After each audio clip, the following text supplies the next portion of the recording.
Many forms of zombie media like to play with the idea of a special infected. Basically a zombie but with special abilities. Games like CDDA and Left 4 Dead are pretty famous for using these things. And with the help of the CDDA Zombies mod, we can bring them into Project Zomboid. This results in a pretty painful experience. Some of the special infected are really strong and they could quite easily end your run in seconds. But regardless, let's get into the run. First things first, you'll notice I'm actually not starting on the first day. You see, a lot of this recording was actually pretty boring. Not much happened and it's just a lot of footage of me looting and killing one or two zombies here and there. While exploring the city, I find one of the first actually dangerous zombie variants I'll find in this series, the Sheriff. The Sheriff is a simple but pretty dangerous zombie nonetheless. It's extremely resilient and, more importantly, it's a sprinter. After taking him out though, the rest of the zombies were pretty easy to deal with.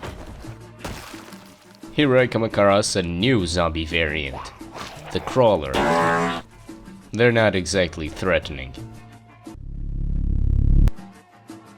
Thankfully, I noticed the Sheriff and managed to take them on one-on-one.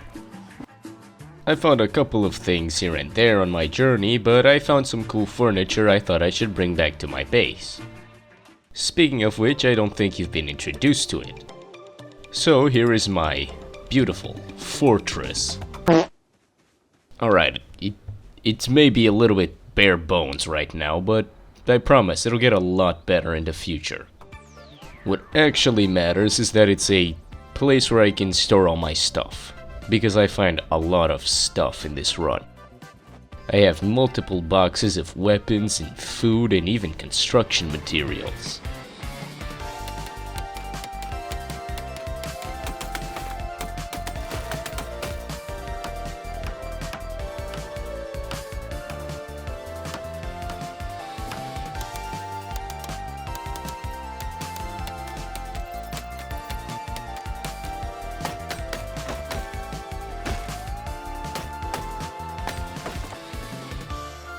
After a couple days on end of working non-stop, it's not exactly impressive.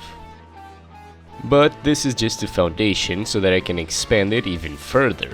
Of course, I start building a large perimeter wall, which I will not forget about. I will definitely complete this wall. As you can see, it's been a couple of days and I still haven't finished that wall. I don't care though. I want to go and find more interesting special zombies.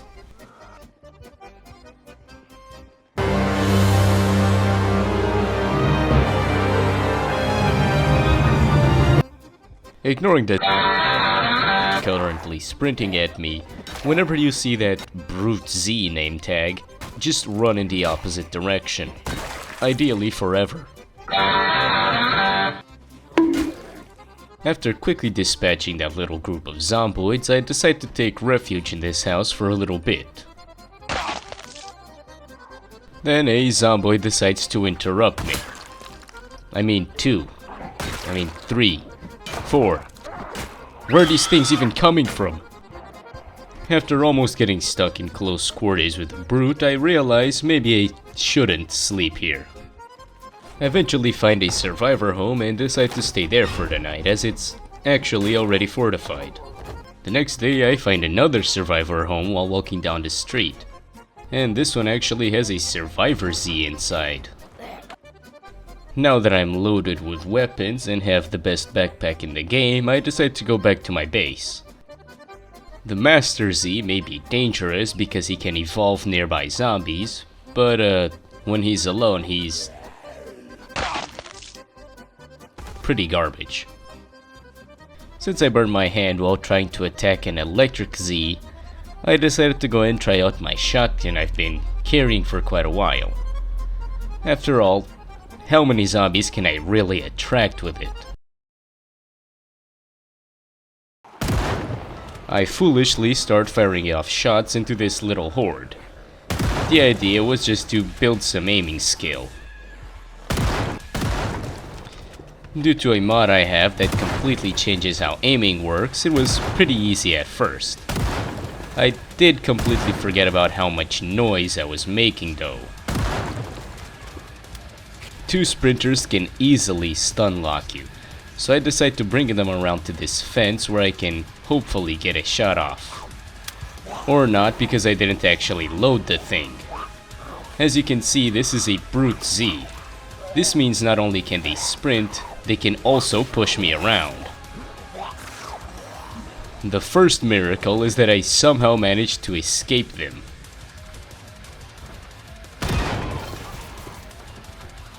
I get stun locked for a short while by a Shocker Z. Each time I touch them, I get electrocuted, and there's a chance for me to get burns. They actually managed to get me into very poor condition. Now I'm limping and wounded, but I still refuse to give up. The advanced trajectory mod is just jank enough that it lets me fire clean through barricades. I use this to my advantage. Unfortunately, it's not long before the zombies breach my front door.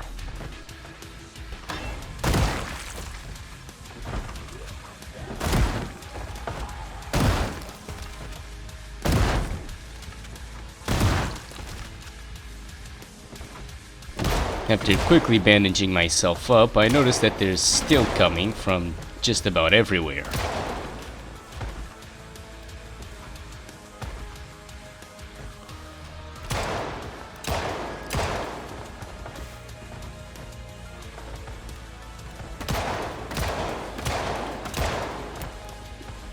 I make use of every advantage I have and try to wallbang this brute before zombies start attacking my other barricades.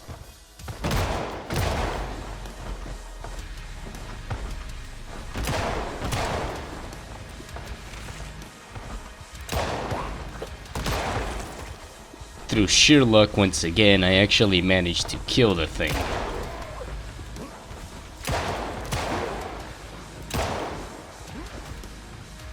We're getting down to the last few Zeds now. All I have to do is survive a little bit longer. Even if I'm extremely wounded, I refuse to give up.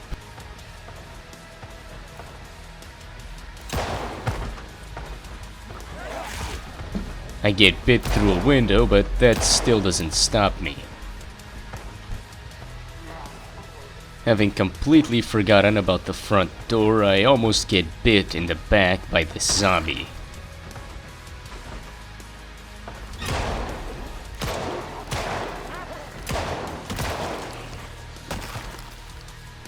I keep holding back the horde on all sides. At this point, I'm running off pure adrenaline.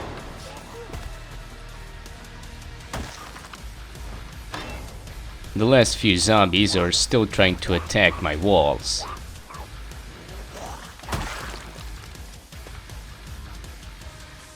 And somehow, against all odds, Doyle Matson, despite being mortally wounded and limping, still managed to fight off all of the zombies.